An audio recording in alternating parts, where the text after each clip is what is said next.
الشيطان الرجيم بسم الله الرحمن الرحيم الحمد لله صلى الله وسلم وبارك على نبينا محمد وعلى آله وصحبه وسلم تسليما كثيرا وبعد. We have one more thing to continue inshallah, or to conclude the part that we spoke about. If benefits and harms, if there is a benefit and there is a harm. The one who differentiate between that are the scholars. They tell you, you present your case, and they're able to tell you that this is a benefit or this is a harm. The last qaida that we want to speak about is درء المفاسد مقدم على جلب المصالح. Preventing harm takes precedence over bringing benefit. So this is a very important fundamental. Preventing harm takes precedence over bringing benefit. That if they are equal out. So when you have two equal, same share, there's a benefit and there's a harm. Should you bring about benefit or should you prevent harm? Prevent harm comes first. Okay, always. Preventing harm takes precedence over what? Over bringing in about benefit. خلاص?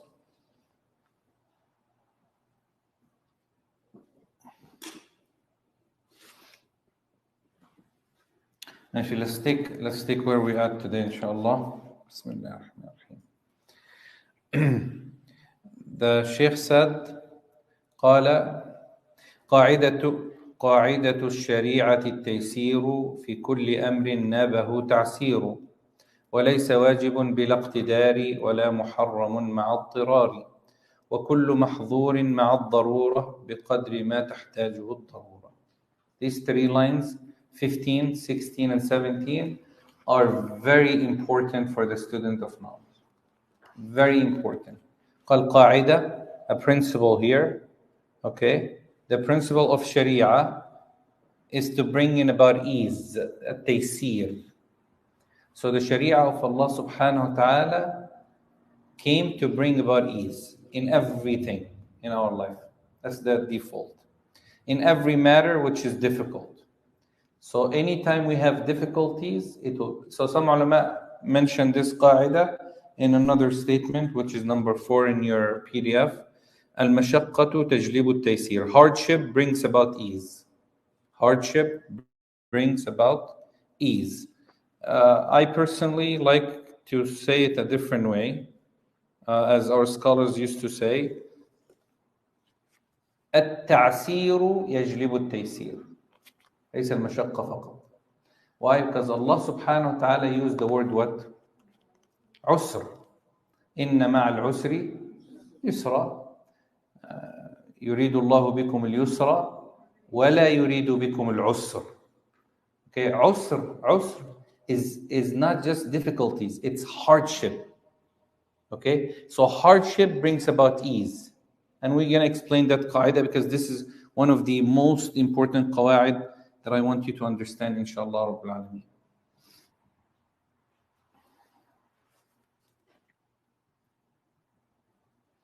Ad-Din, the Prophet ﷺ mentioned that the religion is all about ease.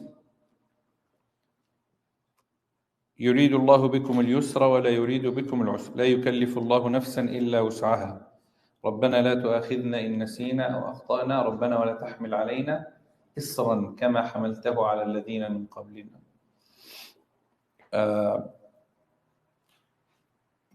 يريد الله أن يخفف عنكم. So how do we use this principle here that hardship brings about ease? Okay, the Prophet sallallahu alaihi wasallam قال بعثت بالحنيفية السمحة يعني السهلة. I was sent with al-Hanifiyya, which is the pure religion of Ibrahim. Sahla, that is ease. إنما بعثتم ميسرين لا معسرين. He said, you were sent to bring in ease, not to bring in hardship. The Prophet sallallahu alaihi wasallam, he said, إن الله شرع الدين فجعله سهلا سمحا واسعا ولم يجعله ضيقا. Allah subhanahu wa ta'ala revealed this religion and he made it very simple, very easy, and he did not make it tight or hard. The Prophet ﷺ ما خير بين أمرين, he would not giving the choice between two matters, except that he chose the easiest among them sallallahu alayhi wa sallam. Okay, إن الله وضع عن أمتي الخطأ والنسيان وما استكرهوا عليه. Allah subhanahu wa ta'ala removed away, and this to bring in ease, he moved away al-khata, mistake, and nisyan, forgetfulness, and what we were forced upon. Why? Because this is something that the person cannot handle. So Allah subhanahu wa ta'ala would not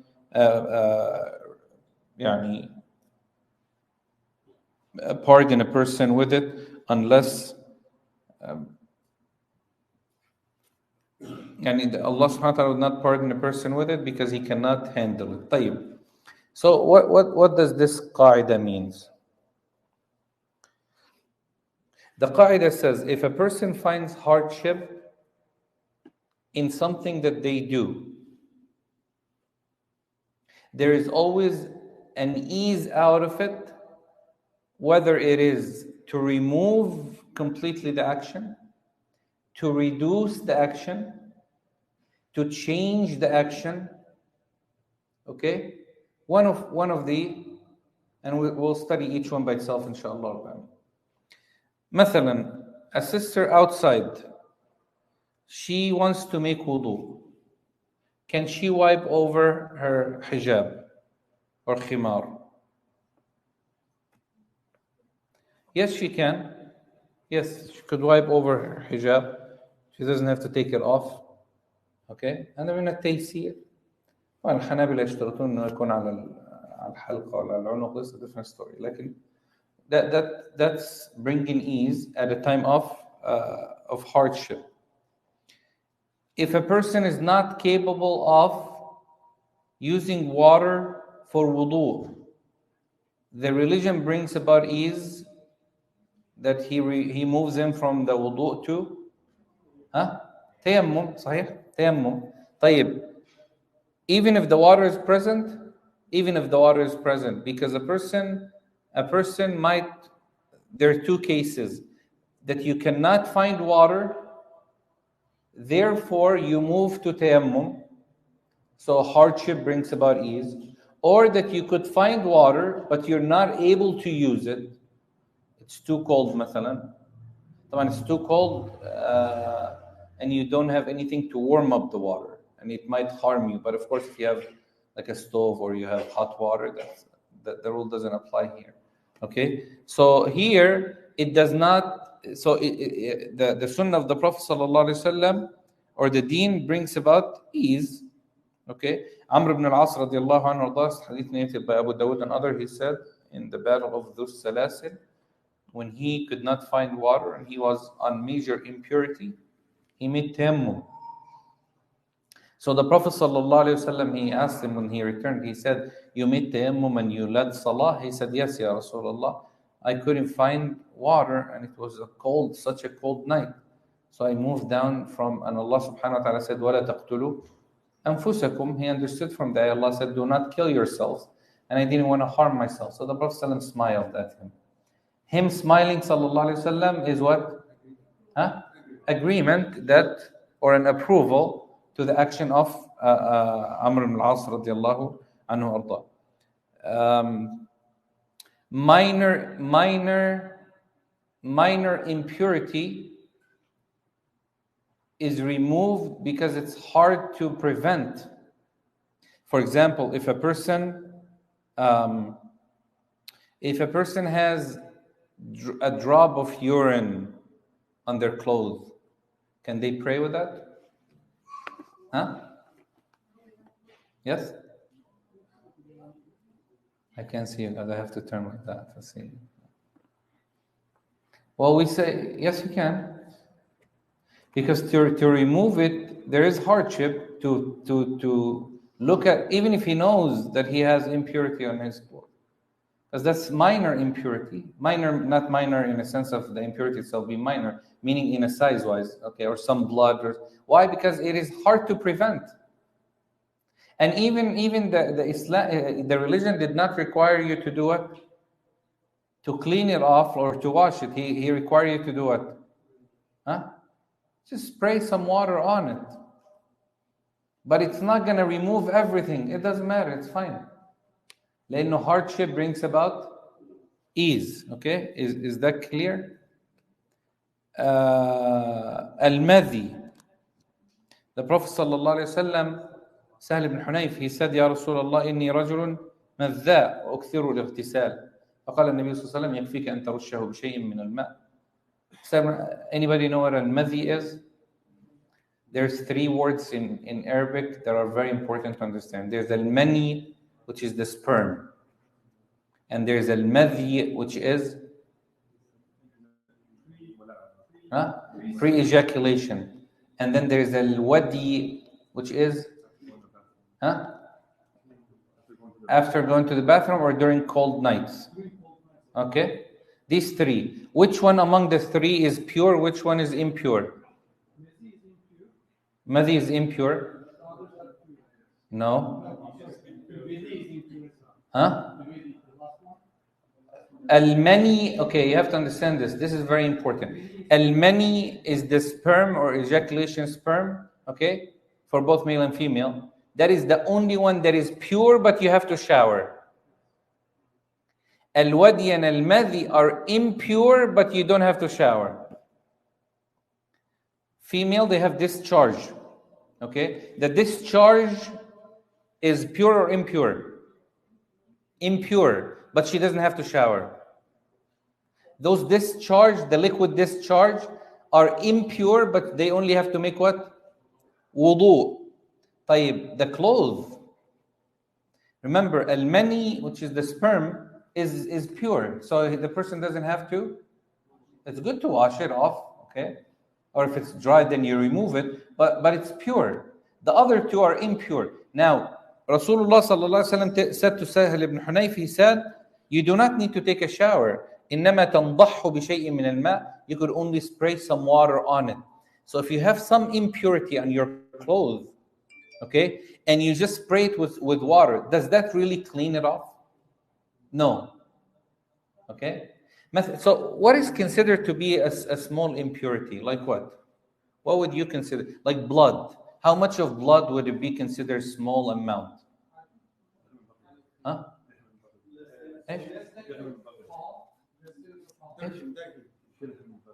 الدرهم هذا حنفي صح ها طيب what is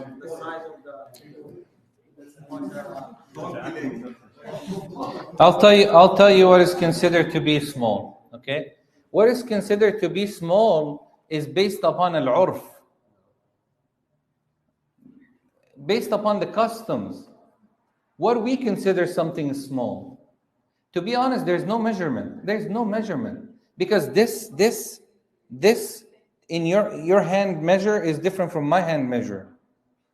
Okay, if somebody has, mashallah, big fingers, then they have a little bigger circle.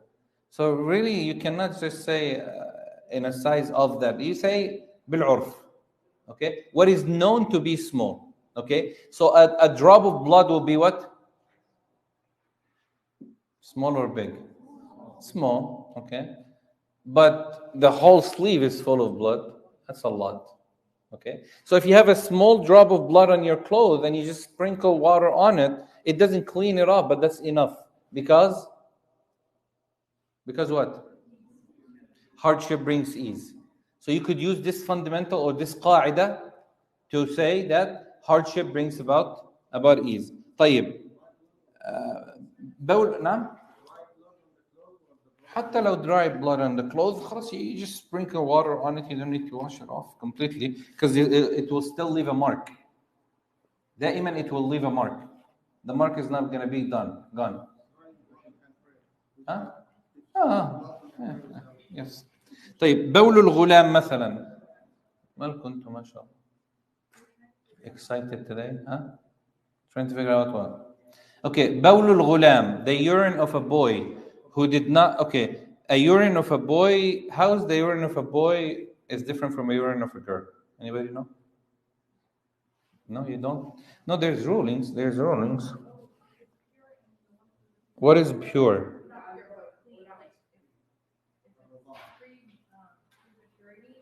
Prematurity? You're on the right track, but you're just phrasing the word. Okay, not prematurity. A urine of an infant before they eat food with desire. Okay, both boys and girls are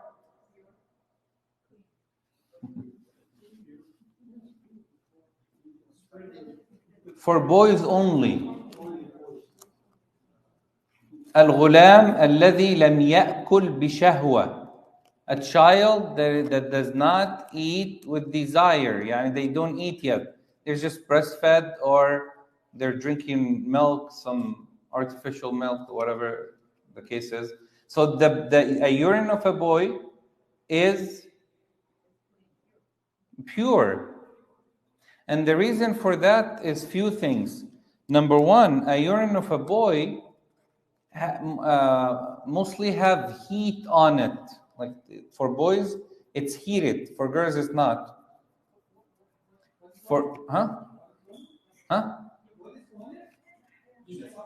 Heated. Yes, heated, the urine itself. Heated. The other reason that some of the ulama mentioned that the urine of a boy is placed in one place. I mean, all over the place. But for a girl, is one place. Al-razaz that comes out, okay, it spreads for boys than girls. Girls is one place. So for a boy, it is harder to prevent. So here, it brings about ease. Hardship brings about ease. So Rasulullah sallallahu alaihi wasallam said, يُنضَحُ مِنْ بَوْلِ الْغُلَامِ وَيُغْسَلُ مِنْ بَوْلِ الْجَارِيَةِ. That you should wash or sprinkle water from the urine of a boy, meaning before what?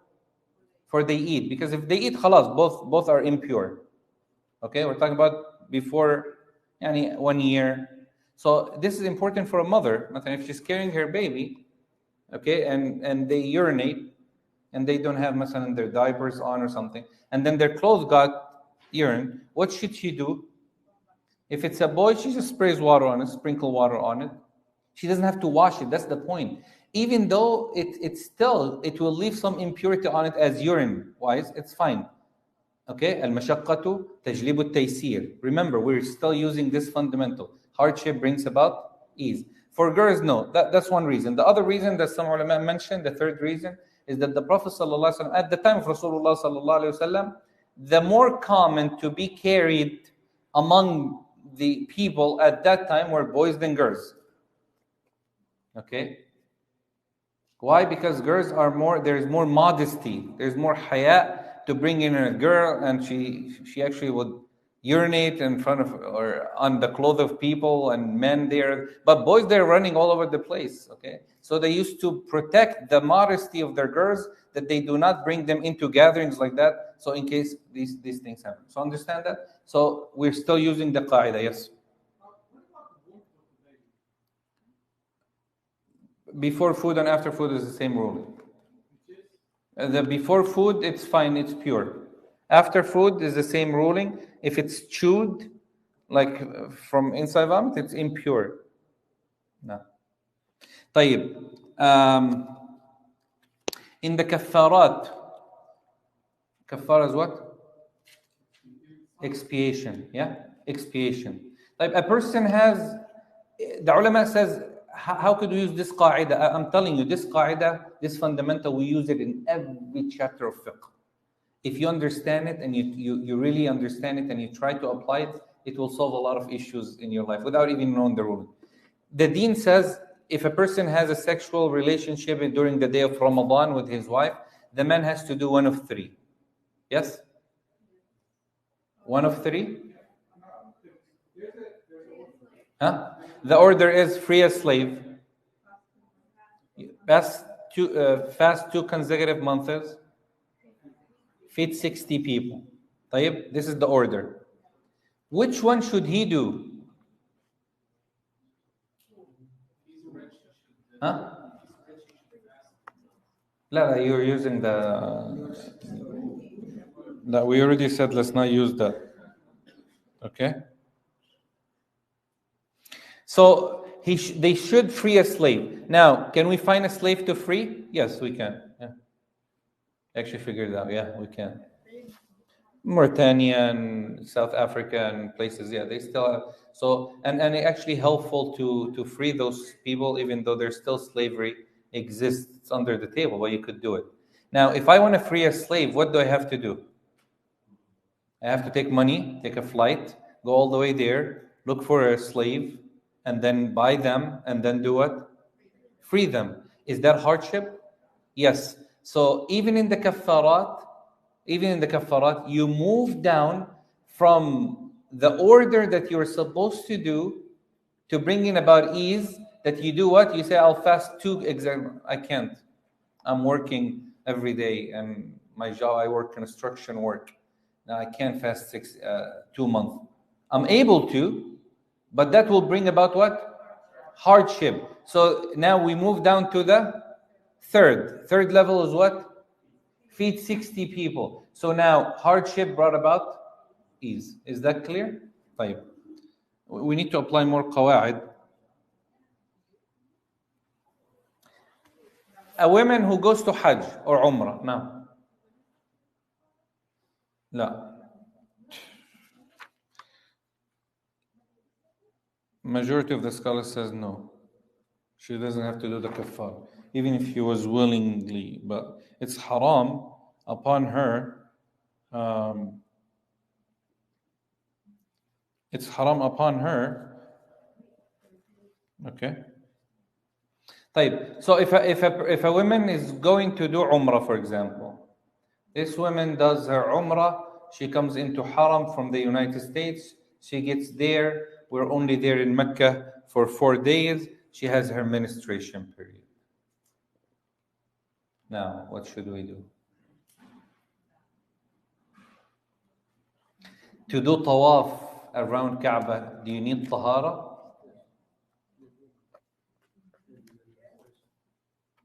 You need tahara? You don't need tahara. You need to be upon major tahara, but you don't need tahara. You have to be free from impurity. خلاص? Now, this woman is not free from impurity because she's menstruation, her period. What should she do?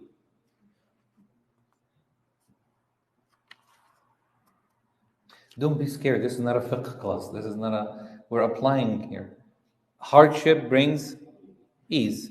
We will tell her, make sure you wear something heavy, okay, and you make sure that no leaking in any way, and then, which is nowadays is possible for our sisters to do that, and do tawaf, and leave. If she's capable of waiting in Mecca till she's pure, then she should wait till she's pure, and then does tawaf, and then finish the Umrah. But if not, then we say hardship brings about ease. Is that clear?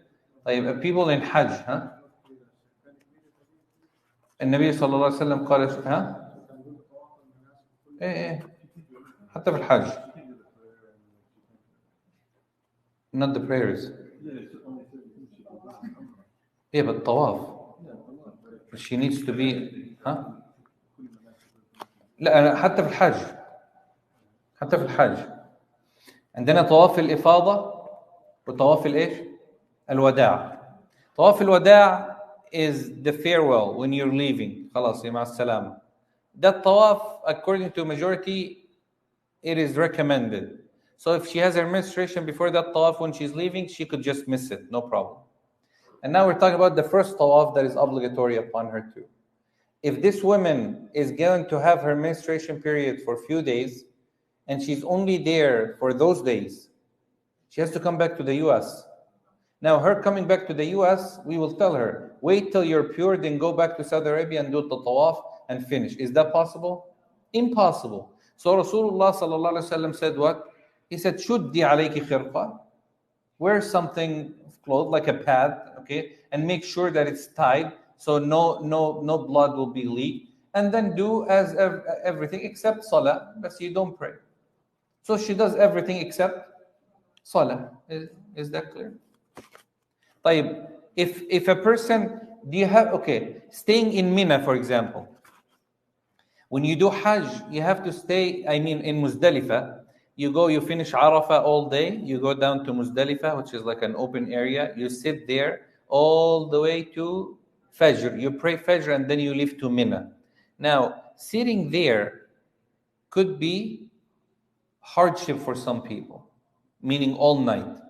So Rasulullah sallallahu alaihi wasallam gave permission for after midnight.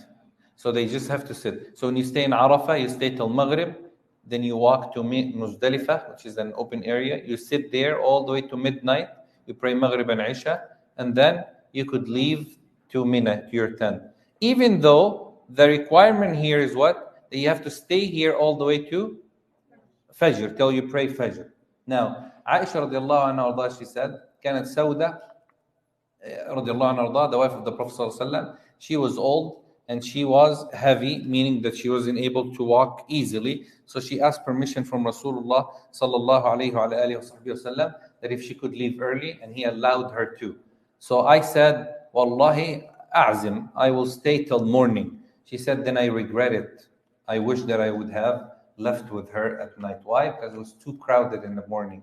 So Aisha said, I should have taken the rukhsa when it's hardship. Okay? So is this fundamentals clear now? Yes? طيب.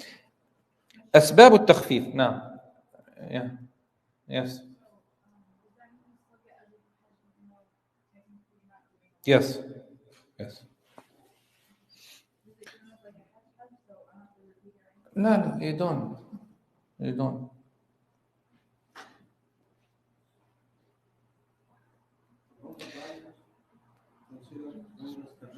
No? 100%. Because hardship brings about ease. والضرورات تبيح المحظورات. That's why we're using these fundamentals today. These two fundamentals today, we're using them. We're applying them for this reason, inshallah. طيب, يقول الفقهاء رحمهم الله أسباب التخفيف 7. He says the reason for ease in the religion are 7. Okay? Let me finish that first, inshallah. Okay, go ahead. Yes. But if she can use pills just to stop. She can. A woman who's gone for Hajj and Umrah, she could use, she can. Yani if she uses any medication to stop her period, with a condition of what? That doesn't harm her, doesn't bring in harm. طيب, the reason for Sharia, أسباب التخفيف. Number 1, السفر. Okay, traveling is hardship or ease? Hardship. Rasulullah sallallahu alaihi wasallam said, "Al-safaru qit'atun min al-'adhab." He said, traveling is a piece of torture. Yani the least of hardship when travel is what? No, not your travel, Hazim. No, your travel is all hardship. You guys should talk to him later. You'll know why I said that.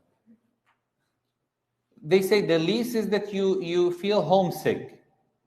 You leave your family, your friends. So even if you're traveling like a first class ticket, there's hardship in your travel. There's always hardship in your travel. Okay? طيب. السفر سبب من أسباب التخفيف. Traveling brings about ease. Okay? What are some of the rulings that became easy because of the hardship of traveling? Yalla, bismillah. 1, shortening the salah when you're traveling. Okay. 2, okay, let me ask you a question about shortening the salah. When do you start shortening the salah? So if I'm going from here to LA and I start driving, when should I start shortening my salah? When you go outside of Davis. Okay? Now when you reach LA. Because as soon as you leave Davis, you're a traveler. So you start shortening the salah. طيب. Shortening salah. Number 2, breaking the fast and delaying it or making up the fast. Number 3, combining the salah. Number 4, Huh? Traveling. What does travel? هي السفر سبب للتخفيف. Traveling is a reason for ease, because traveling is hardship. So we say shortening the salah, combining the salah. What else did we say? Fasting, breaking the fast. What else does salah brings about ease, or the hardship of traveling brings about ease in your life? Huh? Leaving Jumu'ah, not praying Jumu'ah. Okay, ترك الجمعة والجماعة. لا في المسجد يعني أقصد المساجد. Not جماعة itself. ها؟ Not praying the sunan. كان النبي صلى الله عليه وسلم لا يسبح في سفر. The Prophet صلى الله عليه وسلم did not pray sunan when he's traveling. Okay? Are you guys with me or? Yeah, when you sit next to the wall, I feel like I lose you somehow. You're too relaxed, huh? سبح يعني يصلي السنة. سبحان الله. كان بعض مشايخنا شيخ محمد حسان, a person was next to him in somewhere they were traveling, and the sheikh after salah he was doing this, subhanallah, subhanallah, subhanallah, and this person came to him and he said, لا حول ولا قوة إلا بالله. How could you be, and mashallah, you look like you're upon the sunnah, and you're wearing mashallah ghutra, and you didn't know that the hadith of the Prophet ﷺ said that كان النبي صلى الله عليه وسلم, that the Prophet ﷺ كان لا يسبح في سفر. طبعا the brother, he read it from a book. That's the difference between reading book and actually studying from a scholar. So the sheikh said, how did you understand the word yusabbih? He said, to make tasbih. He said, no, yusabbih means to pray sunnah. He didn't pray sunnah. So he almost called the sheikh innovator because that's how I understand. Okay, wiping over your socks.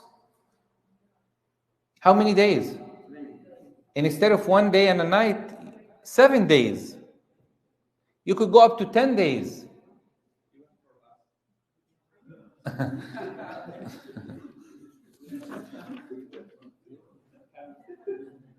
I won't answer that.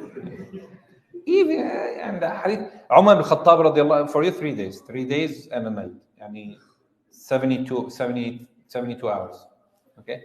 Umar bin Khattab radiallahu anhu, a man came to him, a traveler. They used to call him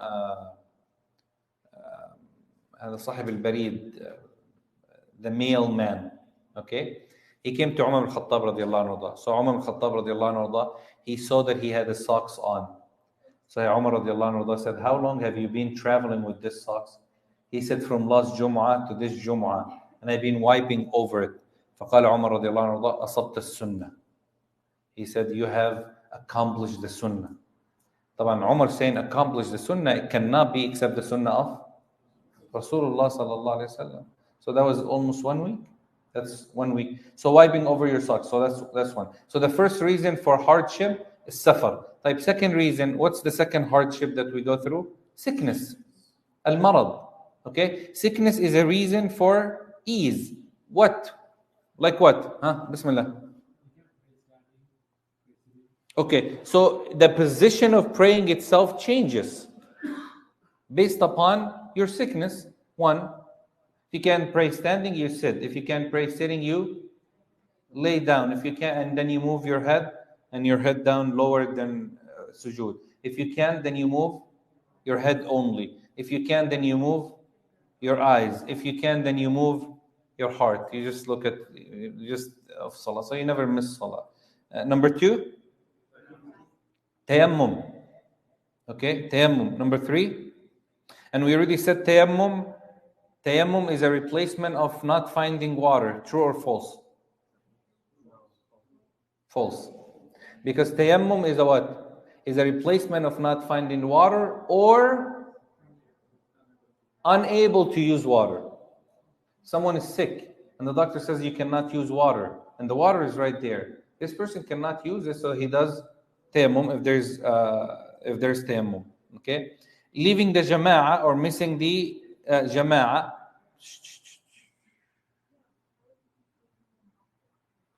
That's what I'm saying. If he could find soil, if he cannot, then he just pray without tayammum or wudu. Remember, we spoke about this before. If you cannot find water, then you do tayammum. If you cannot find dust or soil from the ground, okay, then you do what?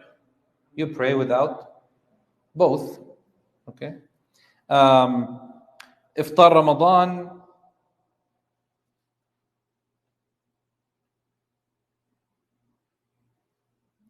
A doctor touching or looking at a female, or a female with a male, that's hardship. They're sick. They have to see their sickness. They have to diagnose their sickness. That's one. Al-ikrah is also, al-ikrah is force. Okay? So hardship. Someone puts a gun in your head and says, say that you're no longer Muslim. What should you do? Say it. But with your heart believing what? Huh? That is not true. Okay? إِلَّا مَنْ أُكْرِهَ وَقَلْبُهُ مُطْمَئِنٌ بِالْإِيمَانِ. Except those who are forced, but their heart is full of faith. And nisyan, forgetfulness, is hardship that a person cannot prevent. Ignorance is hardship that a person cannot prevent, and so on and so forth. Okay?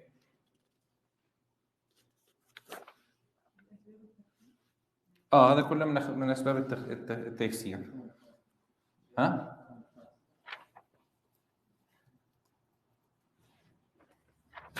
How many we mentioned so far?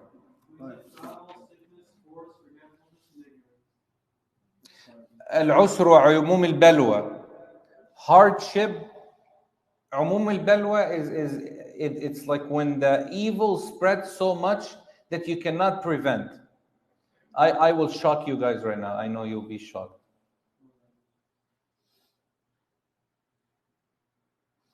All of you right now, except 1, 2, 3, and you want to be with them? You can't, unfortunately. 1, 2, 3, 4. Only 4. Okay? According to the majority, your salah is invalid because of the pants that you're wearing. I'm not talking about sisters. If you're wearing pants, that's a different story. Your salah is not valid for sure. Okay? لكن wearing pants عمت به البلوى. يعني عمت به البلوى? That it became the norm that you cannot prevent.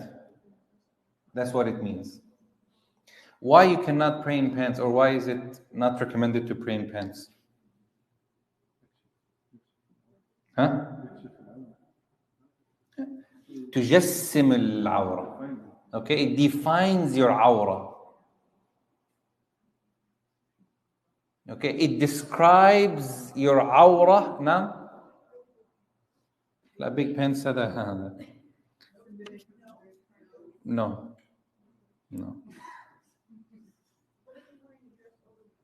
That's fine.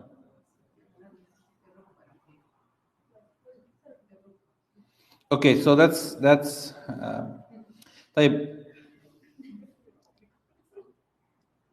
if you're outside and you're praying in your shoes, and that's why we recommend putting something over your pants when you pray, or wearing something that it will reach up to your knees. That the Pakistani Afghani dress. That's very nice because they're wearing pants, but they're covering up their aura with it, which is one way to do that, especially in salah. I'm talking about salah.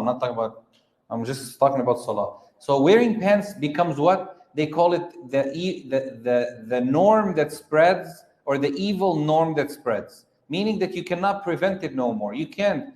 Everybody wear pants. عمت به البلوى خلاص.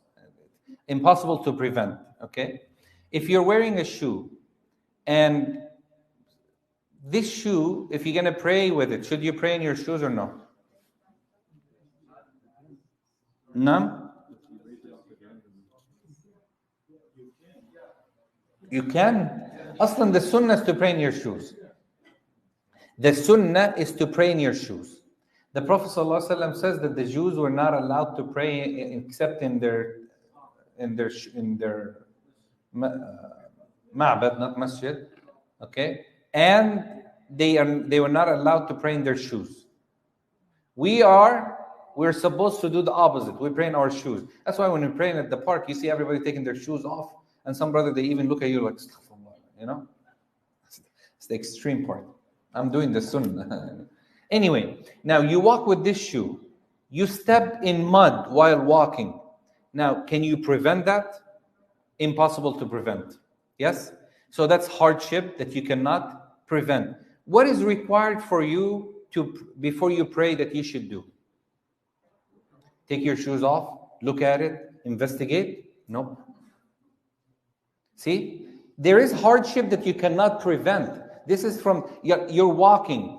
Okay? Rasulullah ﷺ said to the women, okay, the females, he said, if you're walking and your clothes, our sisters, this is another issue because of their clothes should be covering the top of their feet at least. So if they're walking with their clothes that long, their clothes is going to be dragged on the ground, correct? Now, their clothes dragged on the ground might touch impurity somewhere. Now, when they come to the salah, they look at their clothes, it's a little dirty from the bottom, but they don't know what that is. Here, we say what? Hardship. Okay? And it's impossible to prevent. Therefore, all she needs to do is what? Pray.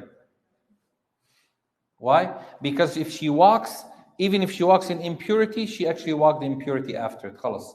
They clean each other, keep moving. That's to look at it and be like, oh, I can't pray with her. Look, there's a little dot here that I don't know where it came from. That's hardship. That's impossible to prevent. And we already made the ruling that hardship brings about ease. So that's number 6. Number 7. Is it only for the prayer that she has to cover her feet, or is it for everything? That's a different of opinion on the aura on it, yeah. Number 7, an-naqs. An-naqs is a decrease. Decrease is a hardship that brings about ease. Decrease in anything that makes you capable of doing something, like age, insanity, okay, and so on and so forth. تمام؟ الايه؟ لا نعدهم تاني دي صعبة شوية. Okay, number 1 is what? Number 1 is traveling. Number 2, sickness. Number 3, force. Number 4, forgetfulness. Number 5, ignorance. Number 6, hardship and evil spreading that you cannot prevent. Number 7, decrease or a naqs, in a sense of a crazy person Allah removed because now his mind has decreased, meaning he's not capable of achieving what others could achieve. So the decrease in his intellect, for example, decrease in a child that ibadat are not obligatory upon him, and so on and so forth.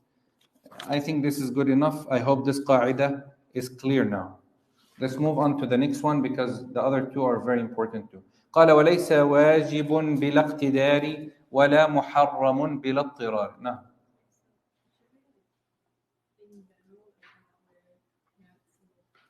No, wear pants. It's fine. I'm saying wear pants, not in salah. Cover your pants in salah. And your pants has to be loose. And your pants has to be loose that it doesn't describe your body. So those brothers who wear skinny jeans, they shouldn't pray with them. I'm serious. They shouldn't pray with them. But can we leave the questions till the end إن شاء الله. تمام؟ طيب. قال وليس واجب بلا اقتدار. Okay? He said, no one is obligated to act without the ability to do so. And there is no prohibition sin with dire necessity. So this is very important here. Two قاعدة. الواجبات تسقط بعدم القدرة. Anything that is obligatory, okay? Anything that is obligatory will be dropped if you're not able to do it or you're not capable of doing it. Al-wajib yasqutu. This is actually related to hardship brings about ease. They're related to. مثلا a person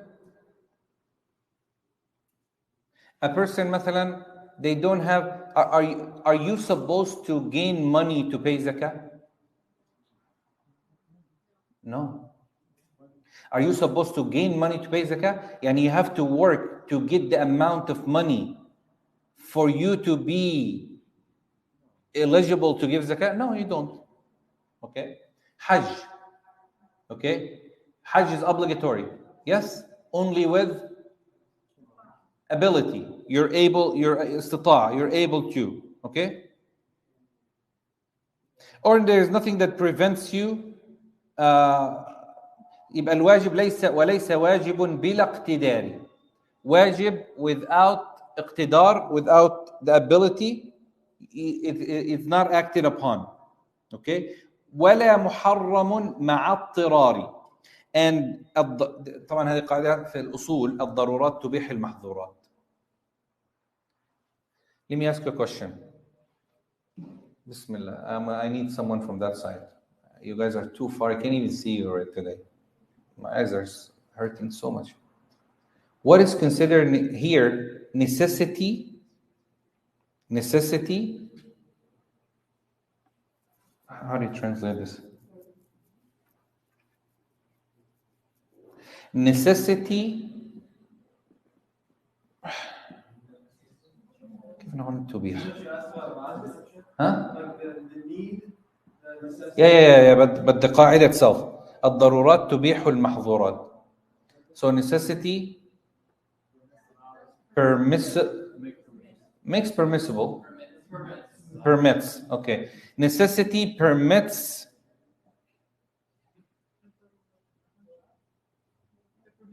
the prohibition or the prohibited act. There was a better translation. I just can't. Anyway, it's off of my mind right now. So what is necessity? Something that takes you out of hardship. What? Something what? Necessity is something that you have that takes you out of hardship.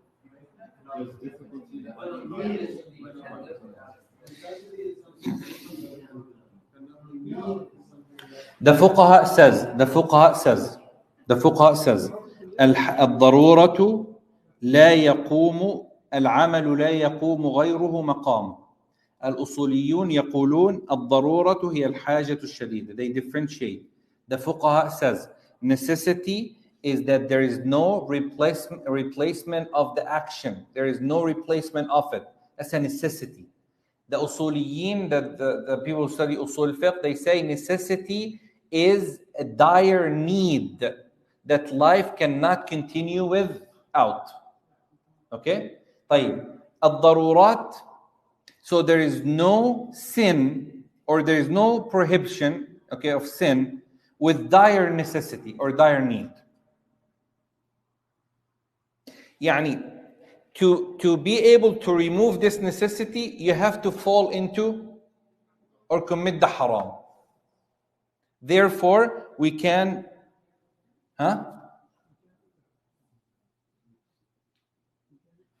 we could do what?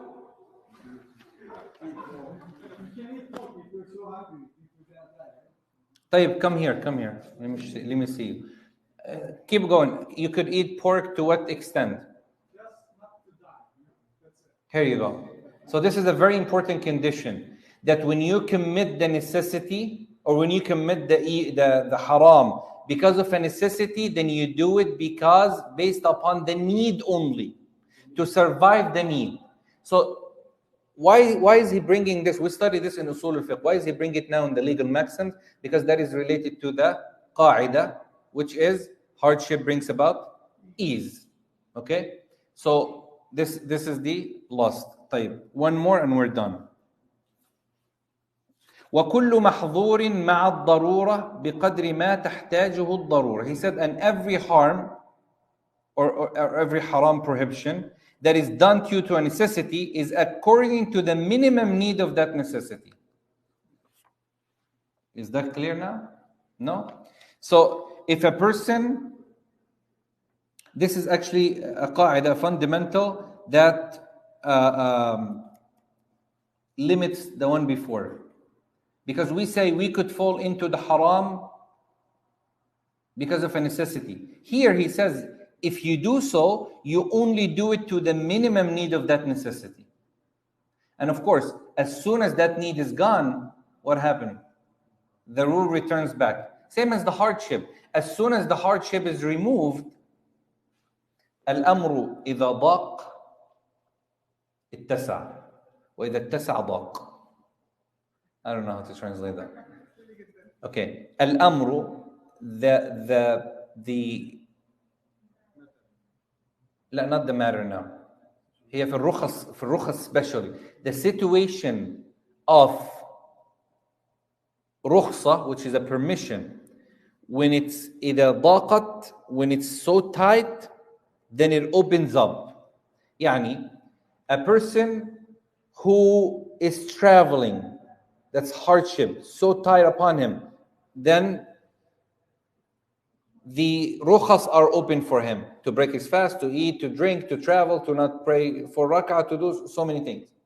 طيب, وإذا اتسع, when your situation opens up, the rule becomes what? Limited again. Okay? That what was permissible becomes or returns back to the ruling. مثلا, somebody, they have to drink to live. They have a bottle of wine. How much of that they should drink? Enough to survive.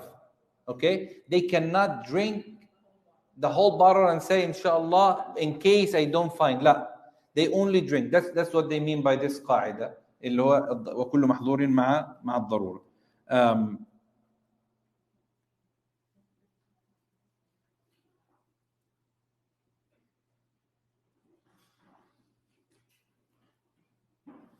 But he can carry along that bottle, right? He can, yes.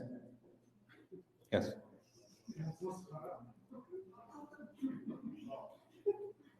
التيمم, dry ablution is a replacement of wudu. If a person has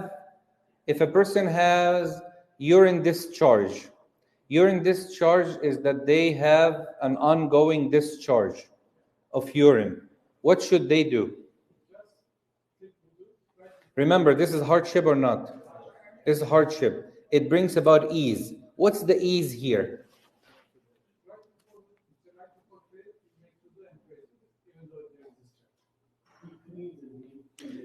Hold on. So he does what again? He does what? He just makes wudu Uh-huh. one time, Okay. right before praying, and then he prays, then that's it. Okay, even if the discharge is still coming out? Mumtaz, yes. Why? Because hardship brings about ease. طيب, a sister, she goes to a doctor. She has headache. The doctor has to check on her head. She takes off her clothes.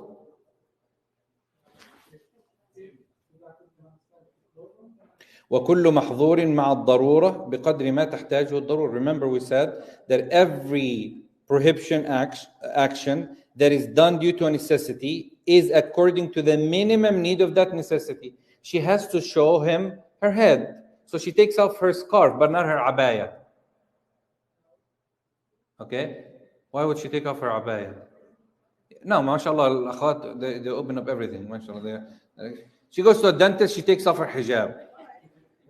Exactly. Why? So the necessity here, okay, even a doctor himself, they have to look sometime at the awra of a person. Now, how much of that they should look at? The necessity part of it, the minimum necessity part of it. Is that clear now? Yes? طيب.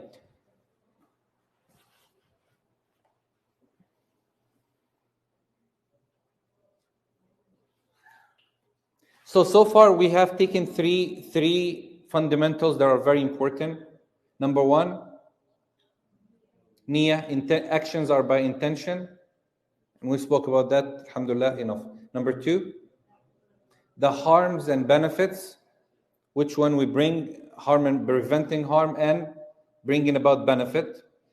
Okay. Number three, hardship brings about ease. التعسير يجلب التيسير. So these are the first three of the 5 major legal maxims. Any question? Yes. Are we still for following the legal norm?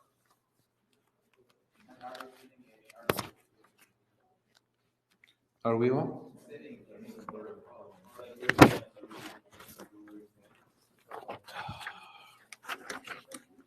I'm just afraid that the salah would be.